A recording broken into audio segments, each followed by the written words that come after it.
Joshua Waite is a typical little boy. He loves to be outside. He just loves to live life. And play with my brothers and sisters, and he loves to play with my dog Cody, and he's just really fun. But there is one thing about Joshua that's not so typical. He was born with a heart defect that has caused him to have 5 big surgeries before his 5th birthday. You know about my heart that I have a half a heart? The main problem with his heart is called tricuspid atresia, and basically one of the valves going out of the heart didn't form properly. Only half of his heart works. Neil and Sarah learned of Joshua's condition about a week before he was born. It was Christmas Eve. I just went in for a regular doctor's visit, and she just didn't like how his heart sounded, which caused a lot of stress and worry in my life.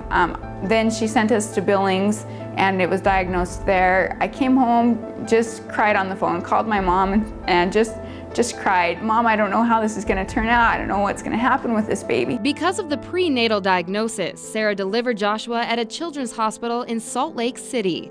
Joshua received his first surgery at 9 days old, but didn't stabilize and needed an emergency surgery the next day. The doctors from Primary Children's called and said, your baby is like an airplane flying at tree level. He can't possibly drop any lower. I think that was the hardest experience I've ever gone through, to be an hour away from the hospital and have to make that drive and not know if he would still be alive when we got there. The Waites live in Powell, Wyoming, where access to health care, especially pediatric care, can result in hundreds of miles of traveling. The pediatric program at St. Vincent has lifted that burden off their shoulders. I was really worried, being in small town Wyoming, that if something went wrong, we wouldn't be close enough to get him the help he would need. So when Primary Children's told us that there was a cardiologist in Billings, that he could see him there for his checkups, that was amazing. That was just so reassuring to me that we weren't going to be 500 miles away from somebody who could help him. I can follow these patients, and when they need another operation, we can arrange for that, and we arrange the follow-up so they don't have to spend 3 or 4 weeks in another community out of state to do follow-up, or having to travel to get follow-up. Dr. Wiggins is dedicated to providing close-to-home care for as many patients as possible, and he's proud to say that he and his pediatric team all work towards the same goal. And that's to make sure that kids grow up and become healthy adults. That dedication has kept this family of 12 whole. I feel grateful every day when Joshua just runs through the house, or at church if he'll be a little irreverent and run through the chapel. I just smile and I'm just grateful that he has the energy that he has and he wants to run and play. We were told early on, yeah, he should outlive you, so that's always, parents like to hear that. I'd just like to say thank you, and it really means a lot because he's really special and I just love him so much, so thanks. As he runs through his backyard and plays on his swing set, you would never know that just a few short months ago, 2-year-old Crosby was fighting for his life. He slipped into the pool and had it's called a laryngospasm.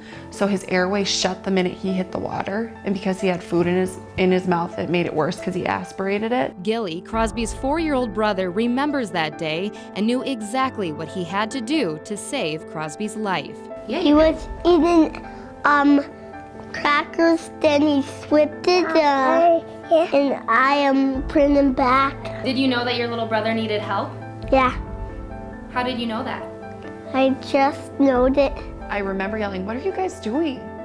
And they were like, Crosby's hurt, and they pulled him out of the pool. And I just remember thinking, oh my God, you're gonna die. The whole episode lasted only a few minutes, but Crosby needed medical attention. Soon, the toddler was being rushed to the community hospital of Anaconda, only to learn the hospital was not equipped with the tools needed to handle a pediatric case like Crosby's. That's when the hospital staff decided that Crosby needed to be airlifted to St. Vincent Healthcare in Billings, knowing that the hospital would offer the best pediatric services to their little patient. He was beyond critically ill. Crosby's condition required specialized pediatric care involving a high-frequency ventilator called an oscillator, specific blood pressure medication, nitric oxide, and round-the-clock attention. And I remember walking into the children's unit, back into that little ICU area. The first person we talked to was one of the nurses, and she told my wife that 99% of the kids that they see come out, and that everybody really cares about every kid that comes in and kind of takes them as their own. We treat every child like they're part of our family. That is what's so special about St. Vincent's. You can get the personal attention from the people, and you can get the highest quality of care. There's no other hospital in the state that could have done what we did for Crosby to save his life. The PICU doctors and nurses earned the complete trust of the Everetts. They knew that if anyone was going to heal their son, it was the staff at St. Vincent Healthcare. And I think I had a breakdown on every single doctor's shoulder and cried. But every single doctor said to me, "You're really lucky that this is just his lungs and you know his brain is okay." The most satisfying part of my job is to send someone home with their family in the same condition that they were before they got sick. Today, Camille and Ben are still relishing in that gift. Their family and home in Anaconda are complete and full of smiles once again. Every day I wake up and I kiss him, and I just thank God that he's still alive and he's healthy. And that's the amazing thing. And I do believe that St. Vincent's and the intensivists there and the nurses there had a lot to do with it. I think the result could have been a lot worse. He'll be out here falling asleep with me, and I look at him and think, God, I'm so lucky that you went there